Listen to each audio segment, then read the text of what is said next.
अपनी स्क्रीन पर इन 3 तस्वीरों को जरा ध्यान से देखिए। एक तरफ मणिपुर जल रहा है, दूसरी तरफ गुजरात से हजारों की संख्या में प्रवासी मजदूर अपने अपने घरों को वापस जा रहे हैं क्योंकि इनके घर में चूल्हा नहीं जल पा रहा है। और इन सब के बीच भारत के प्रधानमंत्री भुजा फांक रहे हैं। क्या बात करते हैं यार?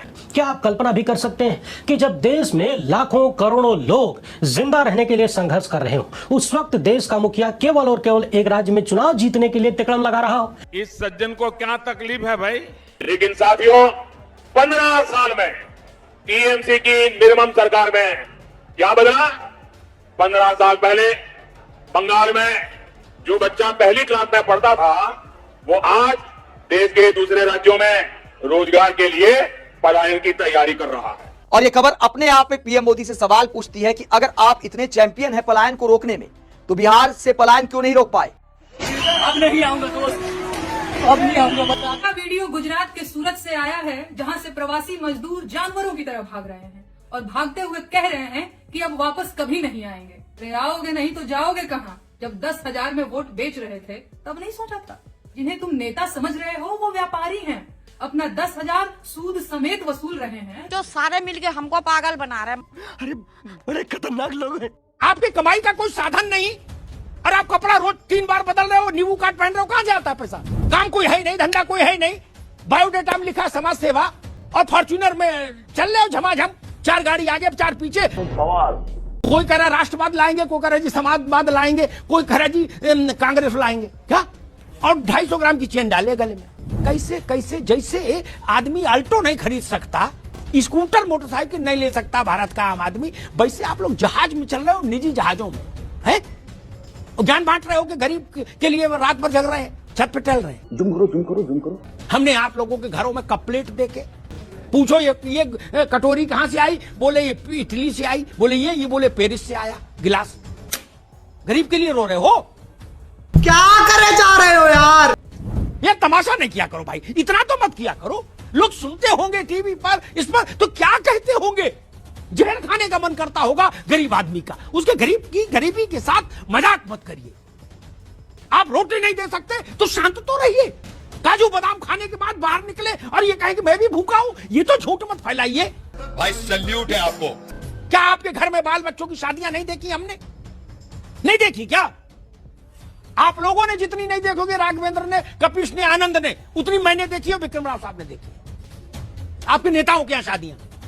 और अभी तो रुको, क्लाइमैक्स अभी बाकी। पैसा ऐसे बहते देखा। कानपुर में तो गंगा में भी उतना जोर नहीं है, ये गंगोत्री गंगा समझो, ऐसे पैसा बहते देखा। एक नेता की यहां शादी हुई थी परिवार में, जहाज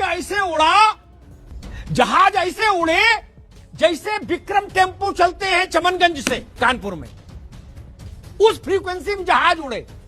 विक्रम राव साहब ने कह दिया मुझे पान खाना है, बोले जहाज ले जाओ पान खा के। कपिल श्रीवास्तव ने 2 मिनट बाद बोला हम बोले हमको भी खाना, बोले इंडिया दूसरे विमान से ले जाओ। मैंने देखा, बताऊं नाम? बस। अरे फट गई है उसकी। इस गांव में जीविका के तहत जो 10,000 रुपए चुनाव से ठीक पहले रेवड़ी बांटी गई थी नीतीश कुमार के द्वारा, उसको वसूलने का सिलसिला जारी हो गया है। इस गांव में लगभग 12 से 14 लोगों को नोटिस आया है। नोटिस के जरिए इन लोगों के अकाउंट में जो 10,000 रुपए आए थे वो मांगने का पहल शुरू हो गया। क्या बात करते हैं यार? गांव के लोग परेशान हैं, इधर उधर का चक्कर लगा रहे हैं, भटक रहे हैं। लोगों को नोटिस आया, पैसा मांगा जा रहा है। क्या कहिएगा? का कहेगा? मोदी के गलत रहे वोट ले रखे तो वोट ले घूस दा के। मुस्लिम लड़कों को छेड़छाड़ और यौन शोषण का licence HR manager Nida Khan ने ही दिया। Nida Khan, the head HR of TCS, who's believed to be the alleged mastermind of this entire racket. The TCS, the Tata Consultancy Services sexual and religious harassment case, where HR official Nida Khan, who is still absconding. लेकिन एक second, आपको सुशांत सिंह राजपूत की मौत याद होगी, उसमें उसकी girlfriend रिया चक्रवर्ती का कितना मीडिया ट्रायल किया था। एक्सक्लूसिव आप ड्रग्स पार्टीज ऑर्गेनाइज करती थी रिया। रिपब्लिक पूछ रहा है ड्रग्स पार्टीज ऑर्गेनाइज करती थी रिया। रिया ड्रग्स पार्टीज ऑर्गेनाइज करती थी। रिया चक्रवर्ती गिरफ्तार हो गई है। या के काले जादू के सामने फिर Sushant. Was Riya making allegations against Priyanka to sour the relationship? मैं सवाल पूछ रही हूँ कि क्या है रिया के डी गैंग का राज? तो बबलू से वांटेड हो गया। बबलू हैप्पी, विक्की, डिकी नामों के चर्चित होने से पहले अब तक सुशांत सिंह राजपूत की हत्या का सुराग नहीं मिला है। उनकी हत्या का कोई सुराग किसी जांच एजेंसी को नहीं मिला है। 2014 के बाद से भारत भले चांद पर पहुंच गया, मगर यहां का मीडिया गटर में पहुंच गया।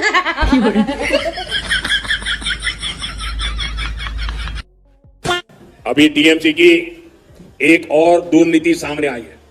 पूरा देश चाहता था कि महिलाओं को संसद और विधानसभा में 33% आरक्षण का कानून लागू हो।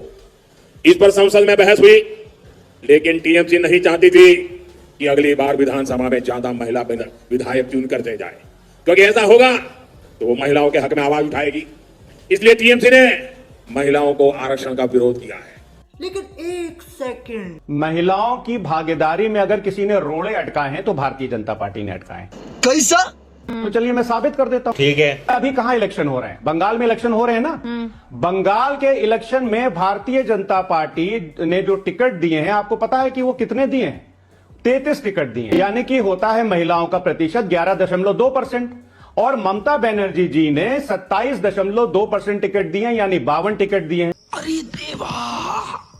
तो क्या आदरणीय प्रधानमंत्री जी के किसी ने हाथ पकड़े थे कि बंगाल में महिलाओं को प्रतिनिधित्व ना दीजिए? क्या आदरणीय प्रधानमंत्री जी ने किसी से मना किया था कि जब 2024 के चुनाव हो रहे थे तो खाली महिलाओं को 69 टिकट देंगे? नंगा करके नहला रहा, यानी 15.70%। और बात करेंगे महिला सशक्तिकरण की। ये गड़बड़ है बाबा। कुछ लोग मुझे कभी कभी पूछते हैं कि आपकी सफलता का रहस्य क्या है, ऐसा मुझे पूछते हैं। मैं हर एक को जवाब नहीं देता हूं, लेकिन आपको मैं बता देता हूं। ईश्वर कृपा है, मैं समय से पहले समय को भांप सकता हूं। भगवान जी की जय हो। ये महाशय हमेशा भगवान बनने के ही फिराक में रहते हैं। बात सही है। अब अगर आप समय से पहले समय को भांप लेते हैं तो फिर पहलगाम अटैक कैसे हो गया, पुलवामा अटैक कैसे हो गया, और भी अटैक हुए आपके राज्य में, कुछ तो भापना चाहिए था पहले से। वो सब काहे नहीं भाप पाए आप? ठीक है, उसको नहीं भाप पाए तो ये बताइए, डीजल पेट्रोल और गैस के लाइन में लोग खड़े हो गए, इतनी कमी कैसे हो गई? उसको तो भापना चाहिए था। आपके सफलता का बस ये 4 राज है। क्या? अंधभक्त, व्हाट्सएप यूनिवर्सिटी, गोदी मीडिया, चुनाव आयोग।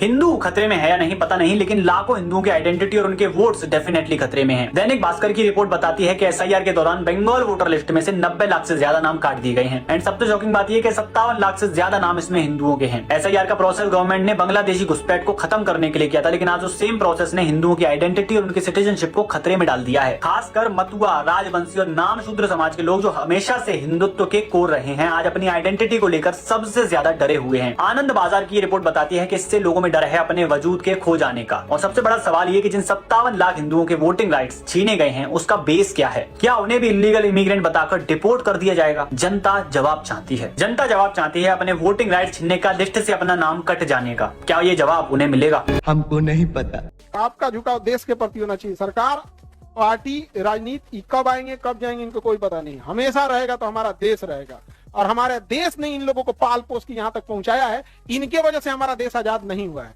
जरूरत से ज्यादा इनकी ज्यादा गुलामी नहीं करनी। एक बात याद रखना आप सभी लोग, सरकार हमेशा जनता की बनती है। जनता अगर अंधविश्वासी है तो सरकार अंधविश्वासी होगी। जनता अगर बेवड़ी है तो सरकार बेवड़ी होगी। जनता अगर चोर है तो सरकार चोर होगी। जनता अगर भ्रष्ट है तो सरकार भ्रष्ट होगी। जनता अगर तार्किक और शिक्षित है तो सरकार भी तार्किक और शिक्षित होगी। जनता अगर जन कल्याण करती है, एक दूसरे का सहयोग करेगी, तो सरकारें भी एक दूसरे का सहयोग करेंगी। इसीलिए ऐसी सरकार चुनो जो तुम्हारा कल्याण करे। तो उसके लिए हमें आपस में तालमेल बिठाकर रखना पड़ेगा, लड़ाई बंद करनी पड़ेगी, जात पात से ऊपर उठना पड़ेगा, हिंदू मुस्लिम से ऊपर उठना पड़ेगा, बच्चों को शिक्षा देनी पड़ेगी, जो हमारे युवा हैं उनको तार्किक बनाना पड़ेगा, तब हमारे बच्चों की बुद्धि जगेगी। भारत में लोग राजनीति कर रहे थे, हमारी सरकार, कांग्रेस की सरकार, बीजेपी की सरकार। दुबई का राजा जो था, ये फ्लाइट पकड़ हांगकांग, कहा कि जितनी फैक्ट्री जानी है, जितना ऑफिस चाहिए, हम सेम बिल्डिंग बना के आपको देंगे दुबई में। इतना डेवलप किया दुबई ने, यहाँ की सारी कंपनियां सारे की सारी कहां शिफ्ट हो गई सर? दुबई से। जहां केवल रेगिस्तान होता था, देखते देखते पूरी दुनिया में आगे को निकल गया दुबई। बड़े बड़े कंपनियों की मीटिंग ऑफिस दुबई, कोई भी बड़े बिजनेस डील होगा दुबई। इवन भारत में कोई अमेरिका से कोई भी सामान लिए, दुबई एयरपोर्ट पर पहले जहाज उसको क्या करेगा? उतारेगा, उसके बाद दूसरे जहाज से यहाँ लाए। आप बताइए, हम लोग इन्हें अंडमान निकोबार में नहीं बुला सकते थे? दुबई में भी समुद्र का बीच है, किनारा है, यहाँ भी समुद्र है, लेकिन ना हम लोग क्या करेंगे, कांग्रेस बीजेपी। अगर आपको वीडियो पसंद आता है तो लाइक, शेयर एंड सब्सक्राइब जरूर करें और इस वीडियो के बारे में आपका क्या ख्याल है नीचे कमेंट बॉक्स में अपना राय जरूर रखें।